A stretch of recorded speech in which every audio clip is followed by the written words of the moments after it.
আমাদের ভিসা নিতে ইউরোপীয় ইউনিয়নে 27টা দেশ আছে, 7টা দেশের রাষ্ট্রদূত আছে, বাংলাদেশের দূতাবাস আছে, আর 20টা হলো ভারতে। ওই সব দেশের ভিসা নিতে ভারত যাইতে হয় আমাদের। সেই 20টা দেশের রাষ্ট্রদূতরে এই বিপদের সময় মার্চ মাসে উনি বাংলাদেশে ডেকে নিয়ে আইছে। আর বাংলাদেশে ছিল 7 জন, 27 জন রাষ্ট্রদূতরে এক জায়গা করে ঢাকায় বসে মিটিং করে উনি বলে দিয়েছে আমরা ইন্ডিয়ায় যাবো না আর ভিসা নিতে, আপনাদের বাংলাদেশ থেকেই দিতে হবে। 27 দেশের রাষ্ট্রদূতরে এক জায়গা করেছে দিল্লির থেকে এনে, যা পৃথিবীতে কারোর দ্বারা কোনোদিন সম্ভব না।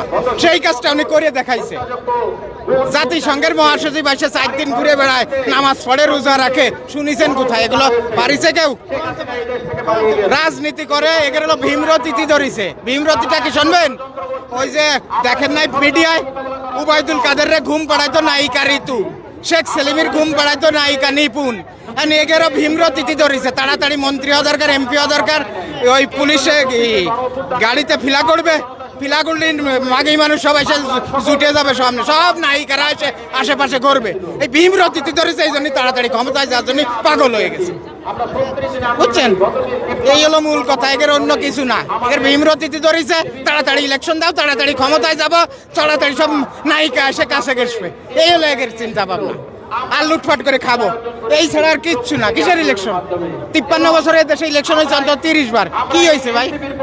যে দেশে ভোট বিক্রি হয়, রাত্রে ভোট টাকা দিয়ে আসে, সকালে তারে ভোট দেয়। যে দেশে পিস্তল দেখা আসে যায়, কালকে আমারে ভোট না দিলে তোমার খবর আছে। যে দেশে ভোট কেন্দ্রে যে জাল ভোট বাড়ে, যে দেশে ভোট না হলেও ভোট সেন্টারে যাওয়ার পরে কাছে আপনার ভোট হয়ে গেছে, ও ভোটের আমার দরকার কি?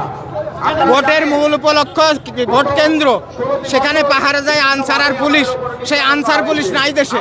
যতদিন আনসার পুলিশ গঠন না হবে, তারা সক্ষমতা অর্জন না করবে ভোট কেন্দ্র পাহারা দেওয়ার, ততদিন কোনো নির্বাচন না, শেষ।